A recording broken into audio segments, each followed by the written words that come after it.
அனைவருக்கும் வணக்கம். ஒரு 2-3 நாள் முன்னாடி என் ஃப்ரெண்டுகிட்ட பேசிட்டு இருக்கும்போது சொன்னாங்க, ஒரு சொத்தப்பல் ஒன்று இருந்துச்சு, அது ரொம்ப பெயின் கொடுத்துட்டே இருந்துச்சு, அதான் பல்ல பிடுங்கிட்டு வந்துட்டேன் அப்படின்னு. அப்போ நான் விளையாட்டுக்கு சொல்லிட்டு இருந்தேன், எப்போவுமே தேவையில்லாததை பிடுங்கிட்டாலே கூட இருக்க மற்ற எல்லாத்துக்கும் நல்லதில்லை அப்படின்னு. ஆமான்னு சொல்லிட்டு இருந்தாங்க.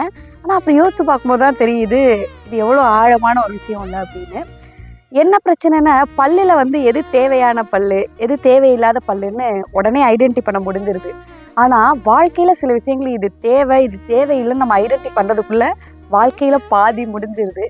அதாவது ஒரு பர்சனோ இல்லை ஒரு இடமோ இல்லை ஒரு பொருளோ இது நமக்கு தேவையில்லை, இது நமக்கு செட் ஆகாது, இதனால நமக்கு பிரச்சனை தான் அப்படின்னு தெரிஞ்சுக்கிறதுக்குள்ளே நமக்கு நிறைய நேரம் செலவிட வேண்டியது இருக்குது, நிறைய எஃபர்ட் போட வேண்டியது இருக்குது, நிறைய எனர்ஜி லாஸ் ஆகுது. இது எல்லாம் நடந்த பின்னாடி தான் அது தேவையில்லைங்கிறதே நமக்கு புரியுது. என்ன பண்ணலாம்? இதுக்கு ஒன்றுமே பண்ண முடியாது. ஆனால் ஒரு விஷயம், நம்ம போட்ட எஃபர்ட்டு, நம்ம போட்ட எனர்ஜி எதுவுமே வேஸ்ட் கிடையாது. ஏன்னா அட் த எண்ட் அந்த விஷயம் நம்ம நினச்ச மாதிரி கிடைக்கலனா கூட அதுலேருந்து நமக்கு ஏதாவது ஒரு லெசன் கிடச்சிருக்கும்.